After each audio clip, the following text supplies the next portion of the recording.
আজকে আমরা এখানে লিফলেট বিতরণ কাজে অংশগ্রহণ করেছি। একমাত্র লক্ষ্য হচ্ছে এবং কয়েকটি লক্ষ্য নিয়ে আমরা এখানে উপস্থিত হয়েছি। তার মধ্যে প্রথমত লক্ষ্য হচ্ছে আমাদের যে এই ফ্যাসিবাদী আওয়ামী লীগ দোসরদের টিকিয়ে রাখার জন্য যে এই সংবিধান ব্যবস্থার বিলোপ করতে হবে এবং এই জুলাইয়ের অভ্যুত্থানে যে শহীদ হয়েছেন এবং যারা আহত হয়েছেন, আহতদের সুচিকিৎসার ব্যবস্থা করতে হবে এবং যারা শহীদ হয়েছেন তাদেরকে পুনর্বাসনের ব্যবস্থা করতে হবে।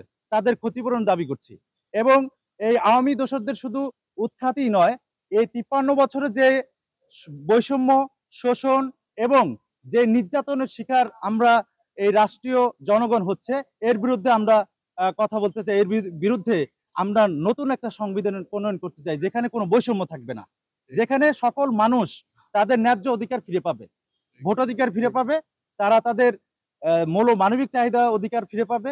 এই লক্ষ্যে ছাত্র বৈশ্ববিধি ছাত্র আন্দোলন এবং নাগরিক কমিটির পক্ষ থেকে আজকে রাজবাড়ীতে আমরা লিফলেট বিতরণ করছি এবং জুলাইয়ের ঘোষণাপত্র যে 15 তারিখ পর্যন্ত একটা ডেডলাইন দেওয়া হয়েছিল সরকারকে, তারই ধারাবাহিকতা আজকে এই লিফলেট বিতরণ অনুষ্ঠান কার্যক্রমে আমরা অংশগ্রহণ করেছি এবং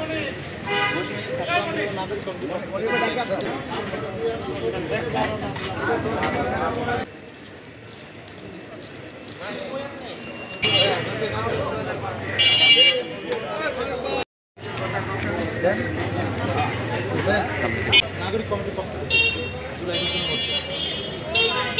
যাদের আহত যারা হয়েছে তাদের আমরা পুনর্বাসন করছি। আসো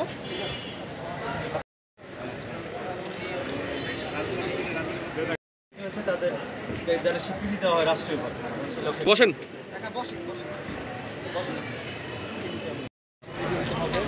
এবং নতুন রাজনৈতিক বন্দোবস্ত বাংলাদেশ সরকার অনুমোদিত গভর্নমেন্ট রেজিস্ট্রিক লাইসেন্স জুলাই ঘোষণাপত্র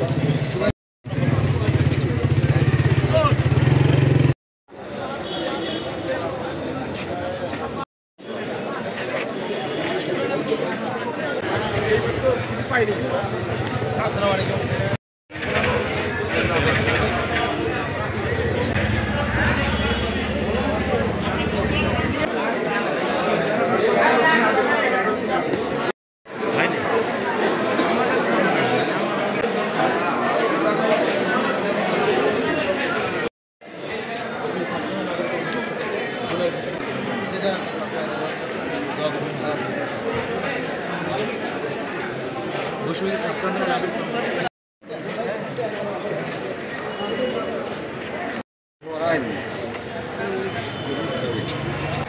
সবাই লিফলেট হাতে করেন, যার যার কাছে আছে।